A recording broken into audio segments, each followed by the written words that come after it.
বিজেপিৰ ৰাজ্যিক কাৰ্যনিৰ্বাহকত বিস্ফোৰক মন্তব্য মুখ্যমন্ত্ৰীৰ। শংকৰ আজানৰ পৰা বাঘ হাজৰিকা মহচিন খানলৈ সভ্যতাৰ কথা কৈ বুৰঞ্জীৰ নাম লৈ এফালৰ পৰা মুখ্যমন্ত্ৰীৰ আক্ৰমণ মিয়া মুছলমান বাওঁপন্থী বিৰোধীক। মই দ্বিধাহীনভাৱে ক'ব পাৰোঁ, শংকৰ আৰু আজান নহয়, শংকৰ আৰু মাধৱ। আজান ফকীৰ সন্মান কৰোঁ, তেওঁ নিজৰ জেগাত থাকিব, কিন্তু শংকৰৰ লগত তেওঁৰ বৈশিষ্ট্য ক'ত? শংকৰৰ লগত তেওঁৰ আদৰ্শৰ সমন্বয় ক'ত? মইতো পঢ়ি শুনি আদৰ্শৰ সমন্বয় দেখা নাই। শংকৰদেৱৰ প্ৰপন্ন শিষ্য মাধৱদেৱ আছিল, হয় আছে আজান ফকী নিজৰ জেগাত আছে। শংকৰ আৰু আজানক সংলগ্ন কৰি আমাৰ যুঁজখন দুৰ্বল কৰিব নালাগে। লাচিতৰ লগত বাঘ হাজৰিকাক থিয় কৰি আমাৰ যুঁজখন দুৰ্বল কৰিব নালাগে। শংকৰ আজান নহয়, শংকৰ মাধৱহে। কাৰ ষড়যন্ত্ৰ আৰু উদ্যোগত মাধৱৰ স্থানত আজান হলগৈ? আজান আহিল ক'ৰ পৰা? অসমৰ ইতিহাসত এনেকুৱা কিবা তথ্য আছে নেকি? কতোতো এনেকুৱা তথ্য নাই। কিন্তু এই কথাবিলাক আমাৰ মূৰত সোমাই দিয়া হৈছিলে। আৰু আজি কিছুমান অসমীয়া মানুহে মোকেই ক'ব যে হিমন্ত বিশ্ব শৰ্মাই কৈ দিলে শংকৰ আজান নাই বুলি। হয়, মই কৈছো, অসমৰ মুখ্যমন্ত্ৰী হিচাপে কৈছো, শংকৰ মাধৱ আছে, শংকৰ আজান অসমত নাছিলে। শংকৰদেৱ আৰু আজান ফকীৰৰ মিটিং হৈছিল নেকি? প্ৰশ্ন মুখ্যমন্ত্ৰীৰ। আমাৰ ভিতৰৰ মানুহে আমাক কণ্ডিশ্যনিং কৰিছে যে বাংলাদেশী আহি থাকিব, সেইকাৰণে তোমালোক চিন্তা কৰিব নালাগে, আমিতো আজানৰ দেশৰ মানুহ, আমি থাকিম, কোনো কথা নাই। কাৰণ শংকৰ আৰু আজান আছিল। কেতিয়াবা শংকৰদেৱ আৰু আজান ফকীৰৰ মিটিং হৈছিলে নেকি? বাঘ হাজৰিকা কাল্পনিক চৰিত্ৰ, পুনৰ দাবী মুখ্যমন্ত্ৰীৰ। আপোনালোকে বিশ্বাস কৰে নেকি যে বাঘ হাজৰিকা নাথাকিলে লাচিত বৰফুকনে জিকিব নোৱাৰিলে? ক'ৰ পৰা বাঘ হাজৰিকাৰ উৎপত্তি হ'ল কোনেও নাজানে। লগতে মুখ্যমন্ত্ৰীৰ প্ৰশ্ন, কোন বুৰঞ্জীয়ে প্ৰমাণ দিব পাৰিছে বাঘ হাজৰিকাৰ অৱস্থিতি? মুখ্যমন্ত্ৰীৰ দাবী, অসমীয়াই এখন যুঁজত অৱতীৰ্ণ হৈছে আৰু যুঁজখন স্পষ্ট হ'ব ধৰিছে। কিন্তু কিহৰ যুঁজ? কাৰ সৈতে এই যুঁজ? আমাৰ মূৰত কৌশলগতভাৱে সুমুৱাই দিয়া হৈছে যে বাঘ হাজৰিকাই ঔৰংজেবৰ পৰা বুদ্ধি লৈ আহিছিল, কেনেকে অস্ত্ৰ বনাব লাগে শিকাইছিল, আৰু আজি যদি লাচিত জিকিছে, গিভ দ্য ক্ৰেডিট টু বাঘ হাজৰিকা।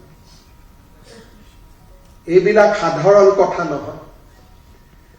বাওঁপন্থী লোকসকলে আমাৰ জাতিটোক ভিতৰৰ পৰা দুৰ্বল কৰা অহৰহ ষড়যন্ত্ৰ। কোনোবা যদি বাঘ হাজৰিকা আছিলে, তেওঁ নিজৰ জেগাত থাকক, কিন্তু আমি লাচিতক চাব বিচাৰো যে মোগলক পৰাজিত কৰা এজন বিশ্ব বিজয়ী ব্যক্তি হিচাপে, বীৰ হিচাপে। বাঘ হাজৰিকাই তেওঁৰ শৌৰ্য আৰু বীৰ্যৰ পৰা 10% কাঢ়ি লৈ যাব নালাগে।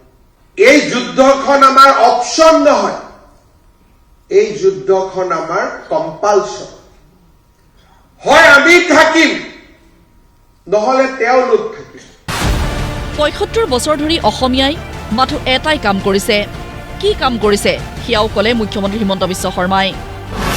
ধুবুৰী, ধিং, দলগাঁও, বৰপেটাৰ কথা ক'লে মুখ্যমন্ত্ৰীয়ে। অসমীয়াই কিমান আঁতৰি আহিব? ধুবুৰীৰ পৰা আঁতৰি আহিল, বৰপেটাৰ পৰা আঁতৰি আহিল, বঙাইগাঁৱৰ পৰা আঁতৰি আহিল, ধিঙৰ পৰা আঁতৰি আহিল, ৰূপহীৰ পৰা আঁতৰি আহিল, দলগাঁৱৰ পৰা আঁতৰি আহিলে, তেজপুৰৰ পৰা আঁতৰি আহিলে, নাওবৈচাৰ পৰা আঁতৰি আহিলে। যোৱা ৭৫টা বছৰত অসমীয়াই মাত্ৰ আঁতৰি আহিছে। মুখ্যমন্ত্ৰীৰ দাবী, বাংলাদেশী মূলৰ লোকৰ সংখ্যা অসমত এতিয়া 40%। এতিয়া আৰু অসম আন্দোলন কৰিবলৈ আমাৰ দেহত শক্তি নাই। 2021 চেন্সাছ হোৱা নাই। প্ৰত্যেক চেন্সাছতে 4% ইনক্ৰিজ হয়। 2021 পৰা 25 হ'ল আৰু 5 বছৰ আৰু 2%। 2027 যেতিয়া চেন্সাছৰ প্ৰতিবেদন ওলাব, অসমত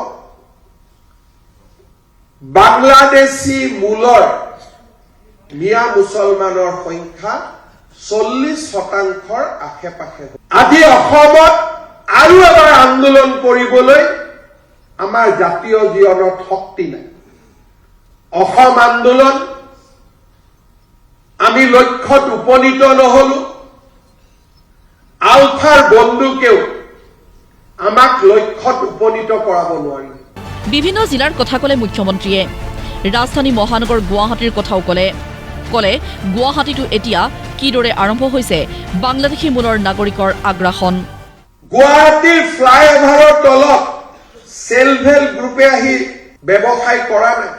গুৱাহাটীৰ যিমান ইয়াতে এটা ছেক্টৰ দুটা ছেক্টৰত ল'ৰা ছোৱালীয়ে কাম কৰিছে, উজনিৰ পৰা আহি কাম কৰা নাই, লখিমপুৰৰ পৰা আহি কাম কৰা নাই।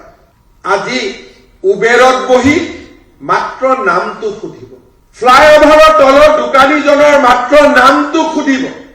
আজি গুৱাহাটী মহানগৰীত প্ৰতিটো দিনেই যেতিয়া চৰকাৰৰ বিৰুদ্ধে বিজেপিৰ বিৰুদ্ধে আন্দোলন হয়, শিলগুটিলৈ ওলোৱা মানুহবিলাক ভুলতো নাভাবিব যে তেওঁলোক আমাৰ খিলঞ্জীয়া যুৱক যুৱতী। আজি প্ৰত্যেকজন মানুহে গাড়ীখন চলাবৰ কাৰণেও আমি এজনকৈ অচিনাকি মানুহক লগত ৰাখিছো। আজি আমি খেতি কৰিবলৈ অচিনাকি মানুহক লৈ আহিছো। মুখ্যমন্ত্ৰীয়ে ধৰ্ম নিৰপেক্ষতাৰ আৱৰণ পিন্ধা নাই। সভ্যতাৰ যুঁজত এক নিৰ্ণায়ক ভূমিকা লৈ যোৱা 5 বছৰত আমি 1,45,327.7 বিঘা মাটি আমি মিয়া মুছলমান অবৈধ বাংলাদেশীৰ হাতৰ পৰা আমি ৰক্ষা কৰিছো আৰু দ্বিধাহীনভাৱে আমি কৰিছো। অসমৰ মুখ্যমন্ত্ৰীৰ আসনত বহি মই কৌশলী শব্দ ব্যৱহাৰ কৰা নাই। ধৰ্ম নিৰপেক্ষতাৰ আৱৰণো মই পিন্ধিব খোজা নাই। যদি জাতিটোৱে নাথাকে, যদি মোৰ মাটি নাথাকে, যদি মোৰ পানী নাথাকে, যদি মোৰ ভেটি নাথাকে, মুখ্যমন্ত্ৰী আসনৰ মৰ্যাদা ৰক্ষাৰ বাবে মই মুখ্যমন্ত্ৰী হোৱা নাই। অসমত মুছলমানৰ বাবে 48টা সমষ্টি সংৰক্ষণৰ দাবী তুলিছে কংগ্ৰেছৰ মুখপাত্ৰ মহচিন খানে। মুখ্যমন্ত্ৰীৰ চকীখন আকৌ ছাদুল্লাক গতাব বিচাৰিছে নেকি? কংগ্ৰেছ কিয় মনে মনে আছে? বিজেপিৰ ৰাজ্যিক কাৰ্যনিৰ্বাহকৰ পৰা প্ৰশ্ন মুখ্যমন্ত্ৰী হিমন্ত বিশ্ব শৰ্মাৰ। যোৱা কেইদিনমান আগত কংগ্ৰেছৰ এজন মুখপাত্ৰই কৈছে যে অসমত 48টা সিট মুছলিম মানুহৰ কাৰণে ৰিজাৰ্ভ হ'ব লাগে। আমি যেতিয়া কওঁ ৰিজাৰ্ভ হ'ব লাগে, আমি কওঁ অসমীয়াৰ কাৰণে ৰিজাৰ্ভ হ'ব লাগে। তাত হিন্দু আৰু মুছলমানৰ পাৰ্থক্য নাই। কিন্তু কংগ্ৰেছ দলৰ মঞ্চৰ পৰা কৈছে যে 48টা সিট মুছলমানৰ কাৰণে ৰিজাৰ্ভ হ'ব লাগে। কংগ্ৰেছে বিৰোধিতা কৰা নাই। সন্মুখত নিৰ্বাচন, বিজেপিৰ ৰণকৌশল স্পষ্ট, লক্ষ্যও স্পষ্ট।